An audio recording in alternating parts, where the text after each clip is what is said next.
উপস্থিত আছেন আমাদের সকলের প্রাণপ্রিয় নেতা,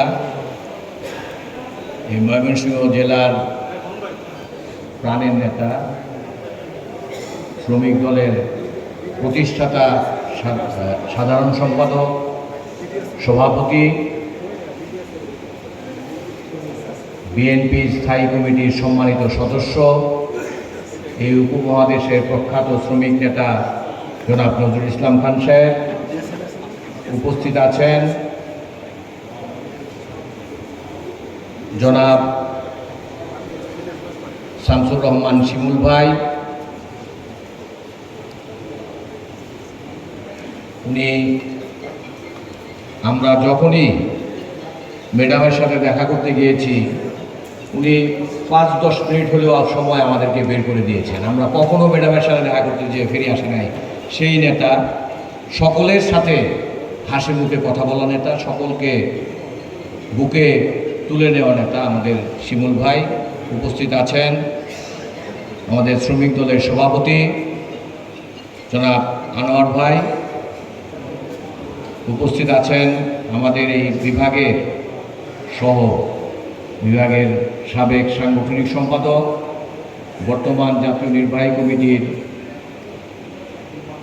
যুগ্ম মহাসচিব জনাব ইমরান সালে প্রিন্স সাহেব, আপনাদের সকলেরই পরিচিত।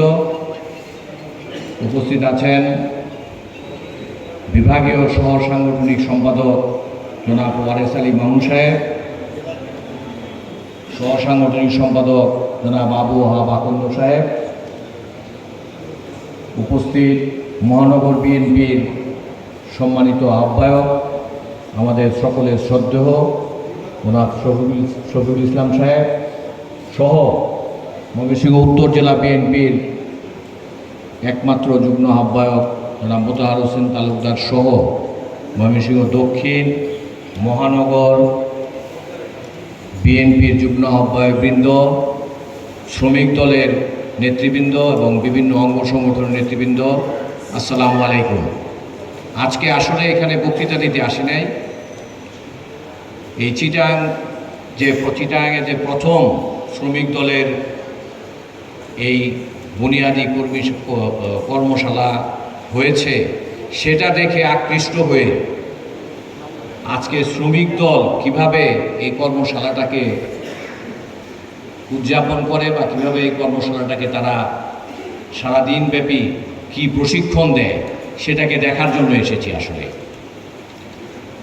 আমাদের সাইদ ভাই অনুপ্রাণিত করেছে, আমাদের নজরুল ইসলাম খান সাহেবের সাথে কথা বলে আরও বেশি অনুপ্রাণিত হয়ে আজকে আসলে এই কর্মশালাটা দেখার জন্য এসেছি। এই কর্মশালা থেকে যেটা আমরা আজকে আমি যে জিনিসটা শিখেছি, আমার কাছে মনে হয়েছে যে এরকম প্রোগ্রাম বিএনপি সহ আমাদের সকল অঙ্গ সংগঠনেরই হওয়া উচিত। সকলের একটা সুন্দর অধিকার প্রতিষ্ঠিত হয়েছে এখানে। সেটা হয়েছে যে নজরুল ভাই কিছুক্ষণ আগে যে কথাগুলি বলেছেন যে আপনারা আপনাদের মতামত দেওয়ার সুযোগ পেয়েছেন, কে কোথায় কি প্রবলেম হচ্ছে, সংগঠন কিভাবে তৈরি করলে ভালো হয়, সবাই যার যার একদম ব্যক্তিগত মতামত দিতে পেরেছে। এরকম ব্যক্তিগত মতামত যখন আমাদের শ্রমিক দলের শীর্ষ নেতারা এখান থেকে তারা একটা ক্রাইটেরিয়া বের করবে শ্রমিক দলটাকে আরও কীভাবে সুন্দর করে গঠন করা যায়। আরেকটা জিনিস আমরা দেখেছি, বিশেষ করে এই ময়মনসিংহ জেলা ময়মনসিংহ বিভাগে শ্রমিক দল আমরা যত প্রোগ্রাম করেছি, যত আন্দোলন সংগ্রাম আমরা করেছি, যত জনসভা করেছি, শ্রমিক দল কিন্তু সব জায়গায় সুসংগঠিতভাবে সুন্দর ভূমিকা রেখেছে। আমার মনে হয় আজকের এই কর্মশালা আপনাদেরকে আরও বেশি অনুপ্রাণিত করবে এবং আপনারা ভবিষ্যতে আরও ভালো ভূমিকা রাখবেন। যে যে সংগঠনগুলো আছে, শুধু জেলা না, জেলার পরে আপনার থানা আছে, থানার পরে আপনার পৌরসভা বা মহানগর আছে, আপনার ইউনিয়ন কমিটি আছে, ওয়ার্ড কমিটি আছে। শ্রমিক দল যদি আজকের এই অনুষ্ঠানের পরে তারা যদি এইখান থেকে স্পিড নিয়ে অনুপ্রাণিত হয়ে তাদের এই সংগঠনটাকে সব লেভেলে ছড়িয়ে দেয়, আমার মনে হয় শ্রমিক দল আগের থেকে অনেক বেশি শক্তিশালী হয়ে যাবে। এবং